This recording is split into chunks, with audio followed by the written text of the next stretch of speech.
Okay, class. This is the pre-class video for 1.3, lines and planes in R2 and R3. Lines in R2, the XY plane you're already pretty familiar with. Lines in R3 and planes in R3 less so, or this may be completely new to you. So you already know that in R2, this general form of the equation describes a line as long as at least A or B is not 0. One of them can be 0. That's fine, but they can't both be 0. And this is something you probably haven't thought about. In high school and junior high, they approach this a little bit differently. So it is connected to something that you do know. But the vector AB, so if we take the coefficient of x and the coefficient of y and make a vector of those, it is orthogonal to the line. It's orthogonal to that line, ax plus by equals c. And this is going to be something we use a lot, not as much with lines, but mainly with planes and hyperplanes. And here's a little proof of that. The proof doesn't add a lot of insight, like why it is. But it does verify that it is. So if you let x1 and y1, x2 and y2 be on the line, so any 2 points on that line, and then you take d to be the vector that points from x1 to x2. So they use d because it's a direction vector. So it points in the direction of L. So if this is the line, you can pick 2 points. And the difference, remember, will create a vector that goes from one point to the other point. And then let's take the dot product. And if we're saying that it's going to be orthogonal, then the dot product of these two things needs to be 0. So that's what we're going to try to show. So if we take the dot product, then you get a times x2 minus x1 plus b times y2 minus y1. And then you distribute the a's and b's and you combine like terms. It looks like there's a typo somewhere because we've got a y1. We're missing a y2.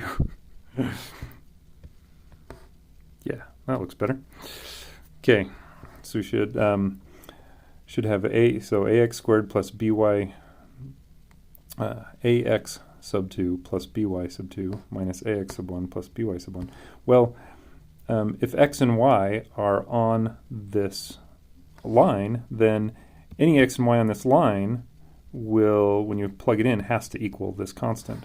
And so this has to equal c, this has to equal c, because they satisfy this equation, and so you just get c minus c, which is 0. So the dot product of those is 0. The connection that you've learned about is the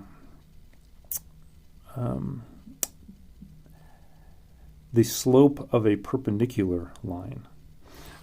So if you solve for y up here and put it into point slope formula, you get y equals a negative a over b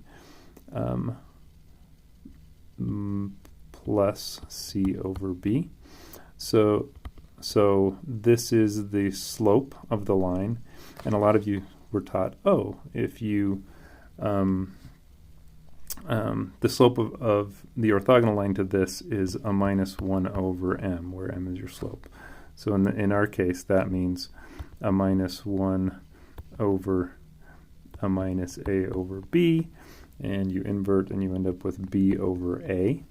So if you go, if the rise is b and the run is a, so we go a in the x direction and b in the y direction, well, that's exactly what this vector says. You go a in the x direction and b in the y direction, then it's orthogonal to this, which is going b in the x direction and a minus a in the y direction. And this illustrates that. So the slope would be, the slope is, I'm going to over and down. So this is the change in x, so this is the denominator of the slope. This is the change in y, and this gives you the orthogonal one. Okay, So in R3, the equation ax plus by plus cz equals d describes a plane. So what's different here, when we're in a plane, we only have, when we're in the xy plane, we only have x and y coordinates. We only have x and y variables. Here we have three variables, so x, y, and z. And the linear combinations of x, y, and z equals a constant. If we set up that equation, it describes a plane. You can solve for z. That would be kind of the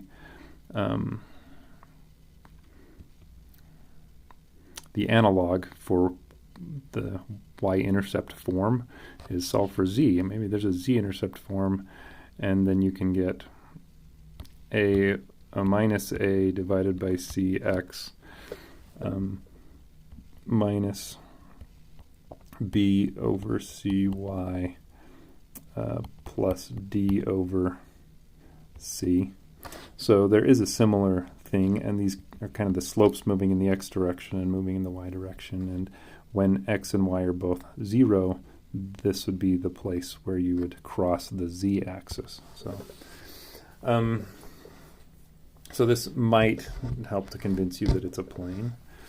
And in the same way that we just showed that AB, when you're dealing with the equation of a line, AX in general form, AX plus BY equals C, AB is orthogonal to that line. Well, the vector ABC is orthogonal to the plane AX plus BY plus CZ equals D.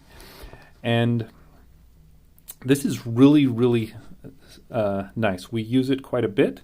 The reason we use it quite a bit is because one of the easiest ways, if not the easiest way, to find the equation of a plane in general form is to find a normal vector.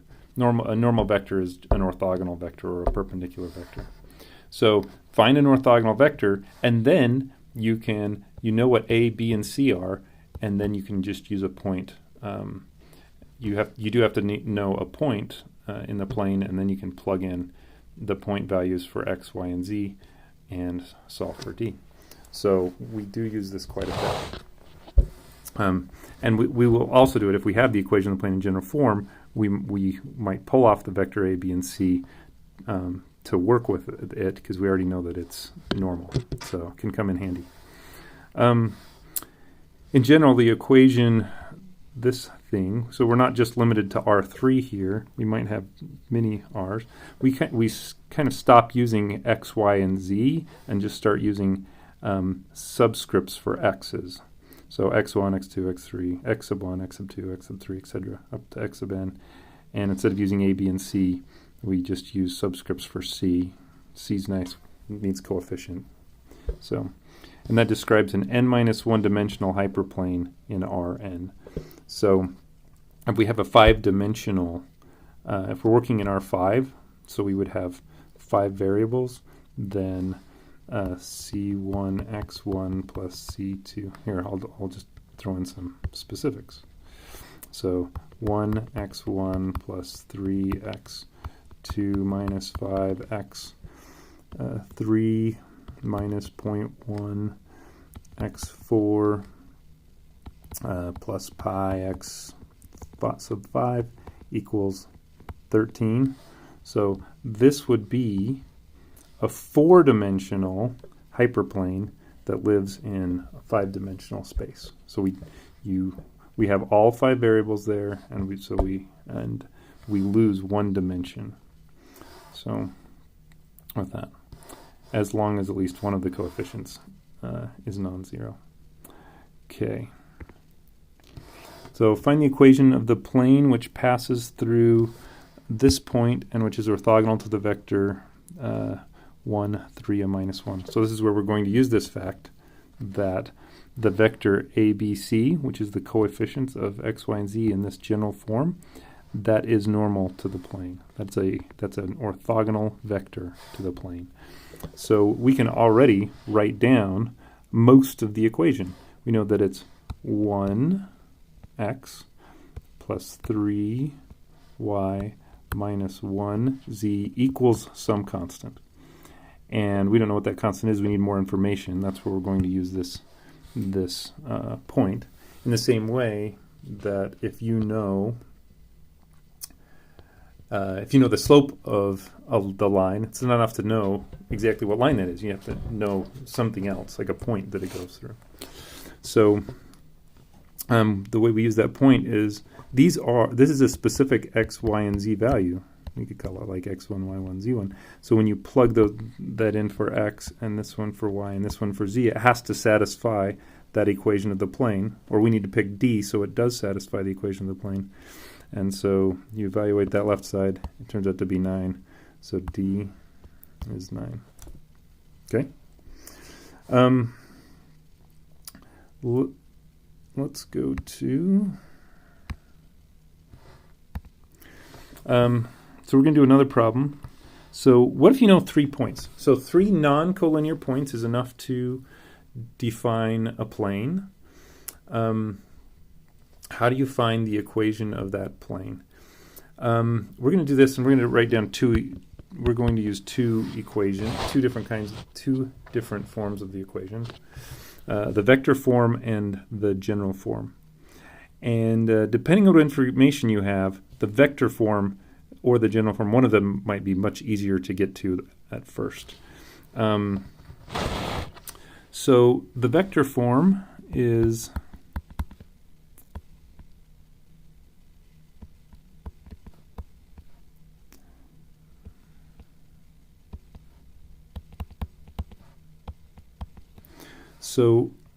it's like this. So this is a point or a vector that it goes through.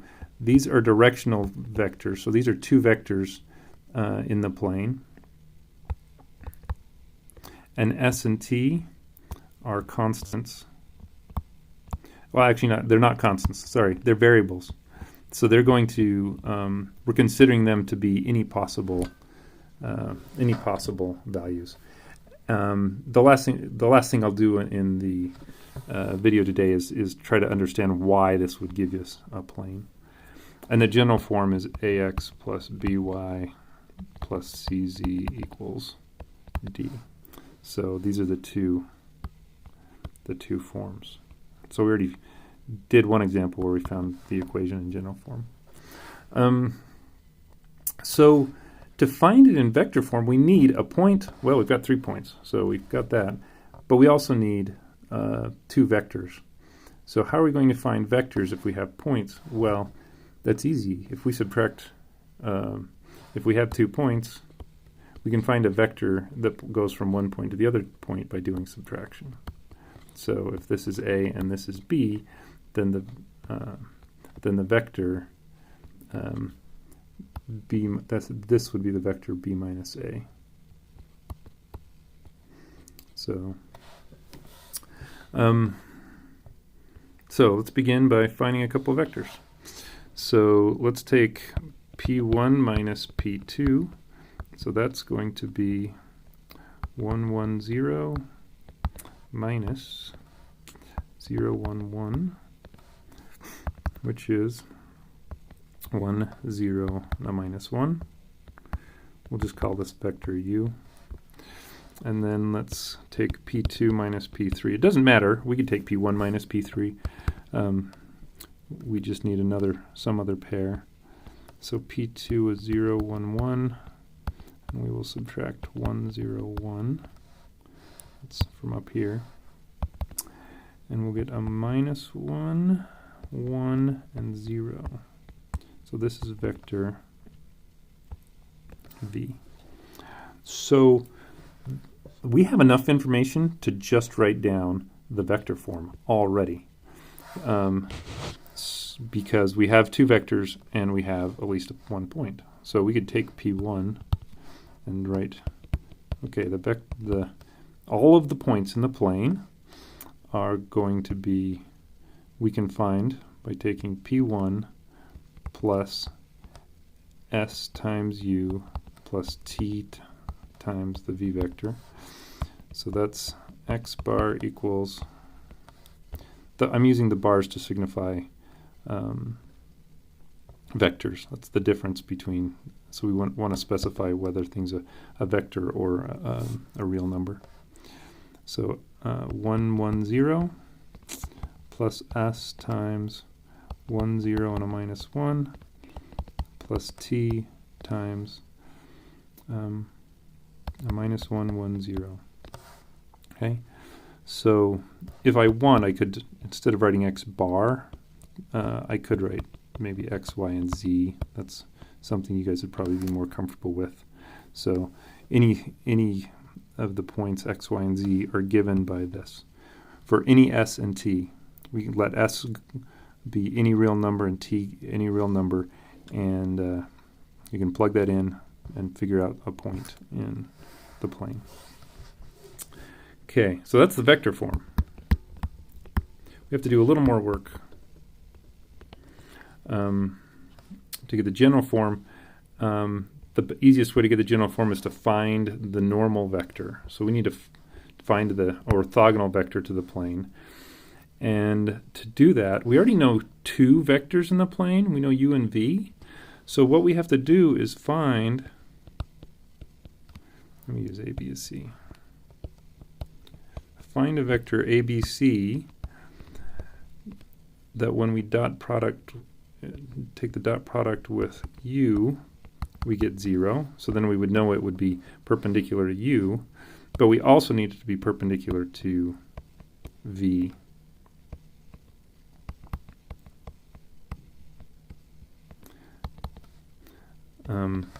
Because if we've got a plane here,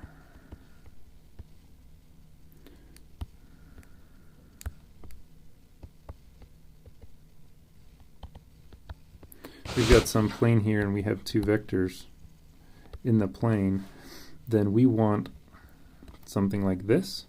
And so we're making sure it's perpendicular to u and perpendicular to v. And then we'll get a vector pointing this way, or possibly could be pointing the other way. But it doesn't matter, both of those are perpendicular to the plane. But we can't just choose one, because not all vectors that are perpendicular to u would be perpendicular to v. We have to find one that's perpendicular to both. So so here now we can set up a system of equations doing this. So if we do the dot product, we get 1 times a plus 0b minus 1c equals 0. And here we get a minus a plus b equals 0. And now we need to solve for a, b, and c. Well, from the beginning we can see a equals c. And this isn't enough information to know exactly what numbers, because we can scale this. We can stretch it out or shorten it, and it would still be perpendicular. So we're not going to be able to solve this to know exactly which vector. It'll be we can be flexible. There's lots of different vectors we can choose, but they all have to be scalars of each other. If a equals c and a minus a plus b equals 0, then we could substitute c in down here. A minus c plus b equals 0, so b also has to equal c. So a has to equal c, b has to equal c, so we can just pick any value for c. Let's pick 1, any non-zero value for c. So if we let c equals 1, then a equals 1 and b equals 1. So this is our vector that's perpendicular or orthogonal to these two. And we go back and check.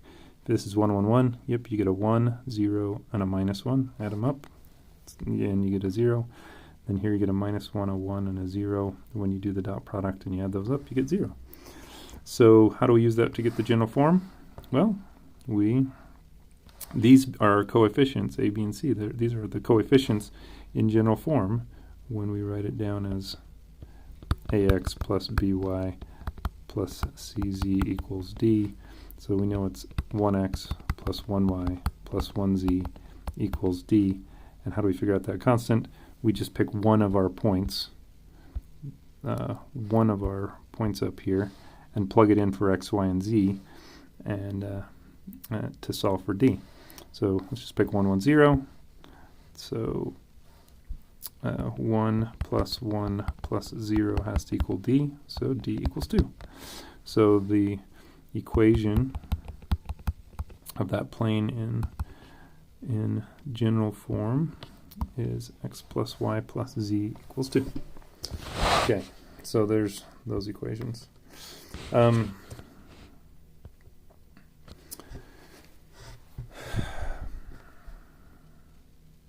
So the next thing I'm going to do is I have some examples pulled up. Okay, so I'm going to put this back on my base so I can use my mouse for this. Let's hope this works.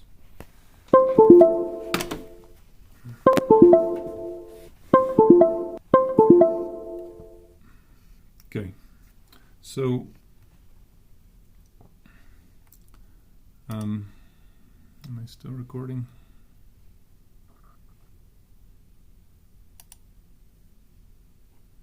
Yep, looks like it. Okay, hope this is still working. So here I have 2 points in R3. So you can see this is in GeoGebra, three-dimensional GeoGebra. These are the x, y, and z. The x, y, and z coordinates. I think x is the red, z is the y is the green, and z is the blue. So this is just about I want to talk about the equation of the line in vector form and what that means. So up here, and in general, you get the equation of the line is a point plus some variable times a vector. And so it's x plus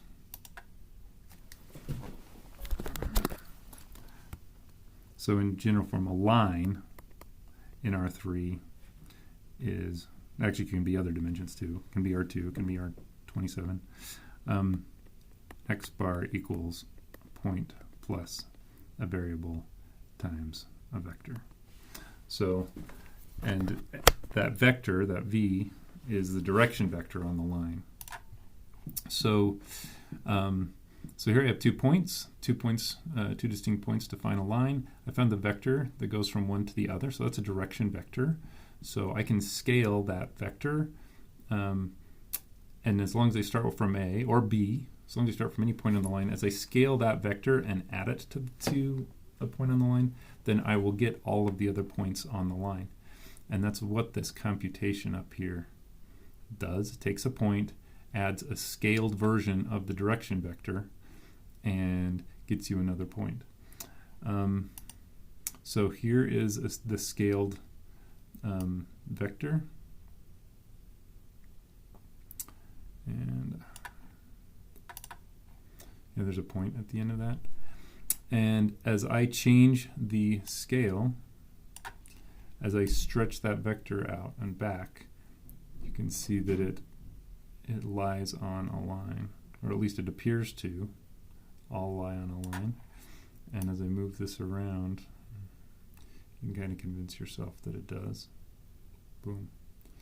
So you start at a point, and then you scale that vector out and back, and they all lie in the same line. They're moving. That vector moves that point in the same direction, just different amounts in that same direction. Okay, that's the easy one. How about the hard one?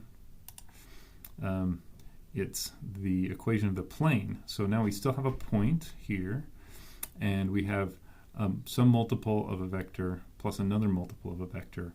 And the claim is if you change these multiples, you get different points, but all of the points you get, no matter how much you scale these vectors, you get, all of them end up on a plane. So we started with 3 points. This is, no! Oh, it's not working. Oh, dang it. Well, I might have to do that in class next time. Oh, hold on. We might. Aha, okay, we're good. Okay, so I have 3 points, A, B, and C, and 3 points, three non-collinear points to determine a plane. You can kind of see, like, if I sliced it right there, a slice that would go right through there would get all 3 of those. I took the difference between 2 pairs of points to get 2 vectors. It's like what we did when we had 3 points to try to find the equation. And I'm going to start with a point, and then I'm going to add some scale version of u plus some scale version of v to get other points. So one way to see that is I have a scaled version of, so I take the vector a, that gets me to the point, and then I'm going to add, that's this first one there, that gets me to point A. Then I'm going to add a scaled version of u to that point, so you can see that, maybe we can see, see that it lies on the same line there. I'm just going, I'm scaling that vector u that goes from A to B somewhere. I can change that length with this one, see?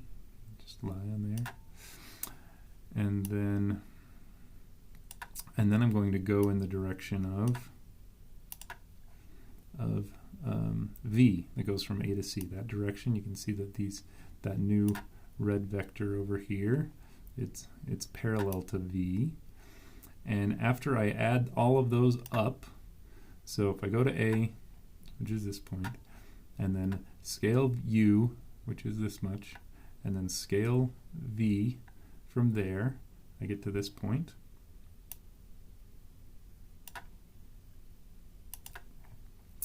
And now the claim is that as you change those scales, so that's changing S, here's changing R. But as we go through all combinations, all of those points should lie in the plane. And there's a somewhat easy way to do this in here. We're going to animate, so it's going to change a lot of those values, and goes back and forth, and we'll let it get a few of these on here. So all of those are supposed to be in the same plane. Might not look like it here. I think that's enough. But look at that. All in the same plane. And they're all in the same plane that A, B, and C, those 3 points, lie on. So no matter how you scale those 2 vectors, how far you stretch those, and then add it to that first point A, then you get the points on the plane. Okay, that's it for today. Thanks. Bye-bye.